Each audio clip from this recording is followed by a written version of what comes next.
CM Revanth కి వరుస ఘోర అవమానాలు. రేవంత్ పేరు మర్చిపోతున్న సొంత పార్టీ నేతలు. రేవంత్ కి తలనొప్పిగా మారినటువంటి నేతల తీరు ఎందుకు మర్చిపోతారు? ముఖ్యమంత్రి రేవంత్ రెడ్డి గారి పేరు కావాలనే జరుగుతుందా, లేకపోతే ఆ పేరు నిజంగా నోటికి రావట్లేదా? తరచూ జరుగుతుంది, 15 రోజులకు ఒకసారి, నెల రోజులకు ఒకసారి, ప్రతిసారి జరుగుతుంది. ఎందుకు మర్చిపోతారో అర్థం కావట్లేదు. తెలంగాణ ముఖ్యమంత్రి అంటున్నారు ఆ అల్లు అర్జున్ మర్చిపోయిండు, నిన్న వాళ్ళ ఎమ్మెల్యే మర్చిపోయిండు, మొన్న ఒక యాంకర్ మర్చిపోయిండు, ఆ తర్వాత అసలు కేంద్ర మంత్రి రక్షణ శాఖ మంత్రి గాయన మర్చిపోయిండు. ఎందుకు మర్చిపోతారో అర్థం కావట్లేదు. ఆయన అయితే అదొక డిఫరెంట్ గా పలికిండు ఆ పేరు. అదేదో తమిళ వాళ్ళ పేరు లేకపోతే హిందీ వాళ్ళ పేరు పెట్టినట్టు ఆయన పెట్టిండు.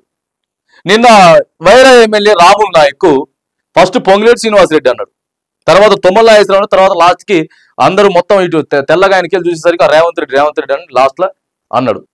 వాళ్ళకి భయం అవుతుంది. పేరు మర్చిపోయినోడికి 2-3 రోజులు ఏం చర్యలు జరుగుతాయో, ఎట్నుంచి ఏమవుతుందో, ఏందో కథ అని చెప్పి ముఖ్యమంత్రి రేవంత్ రెడ్డి గారి పేరు తరచూ మర్చిపోతా ఉన్నారు. ఇది తెలుస్తుంది, రేవంత్ రెడ్డి గారికి తెలుస్తుంది, చూస్తూనే ఉంటాడు కానీ ఏందిరా కర్మ అని చెప్పేసి అనుకుంటాడు. సో ఏదేమైనా కానీ మళ్ళొక్కసారి కాంగ్రెస్ పార్టీ ఎమ్మెల్యేనే ముఖ్యమంత్రి పేరు నిన్న మర్చిపోయింది.